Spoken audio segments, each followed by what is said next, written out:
Hello, trading has closed on April 1st, 2025. As always, we will start with our disclaimer. We will go over our calls and then make our predictions. This is my trading plan for Wednesday. Wednesday is April 2nd, 2025. Remember, until next week, I am not playing with all my cards. I don't always have good internet. I don't have all the tools I normally use, and if you're going to risk your money on my analysis, please bear that in mind. Look for the pattern today with the early low, which is this. Tomorrow should also have the early low. We had a target about 40 handles under yesterday's close, 55.7260. That number printed, and there was support under that number. These green lines are prior FOMC announcement prices.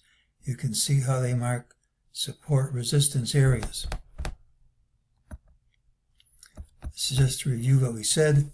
We said that we said over the weekend we thought Friday's close had all the hallmarks of a capitulation low. I'm sticking with that. Now the low was actually Monday's open. It spilled over into Monday's open, but so far it's acting like this is a capitulation low and we should be going higher.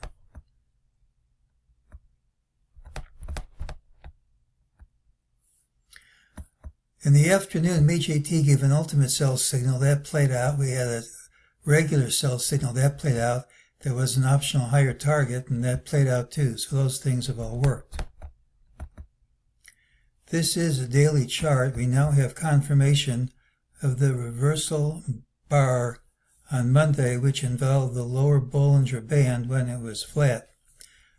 One of my trading rules is that a reversal bar involving a Bollinger Band when it's flat challenges, doesn't have to touch, but challenges the Bollinger bar in the other direction.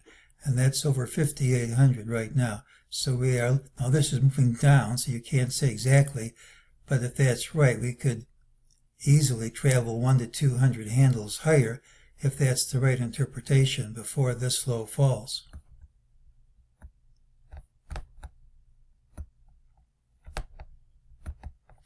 Well, this was the count that we had, and if that's the right count, it's pretty tough to count what's going on since this low. That was on March 15th, so yesterday I had to come up with a different count.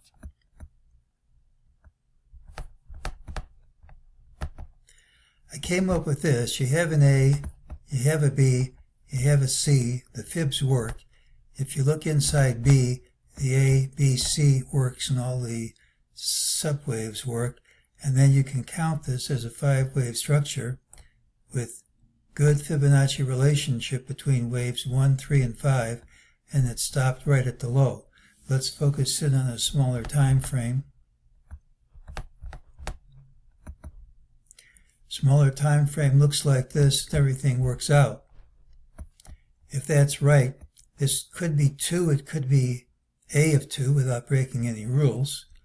And you have to find a way to count what's going on since then. So we'll go to a 5-minute chart.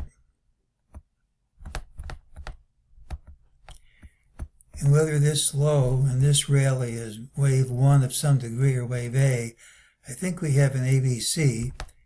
And if that's the height of A,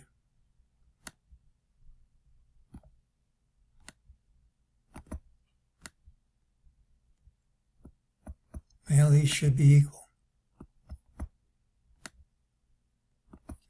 That's A, that's C, and they are equal.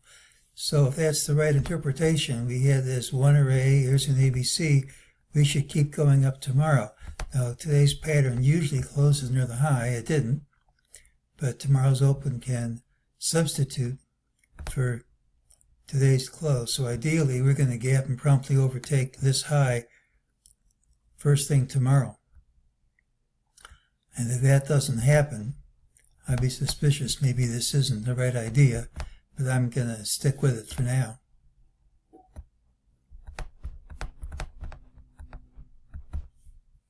Well, Wednesday's pattern has a really low regardless of where we open. We gap down, hit lower low, closed, over intraday lows, and if that's maintained at the open, it should lead to higher prices even if we don't close higher. Remember, we gapped down sharply, that's kill before the open. Tuesday's pattern normally closes near the high of day. It's negative it didn't, but tomorrow's open can substitute for today's close. Now, futures are lower as I'm writing this, but ideally we should gap up Wednesday.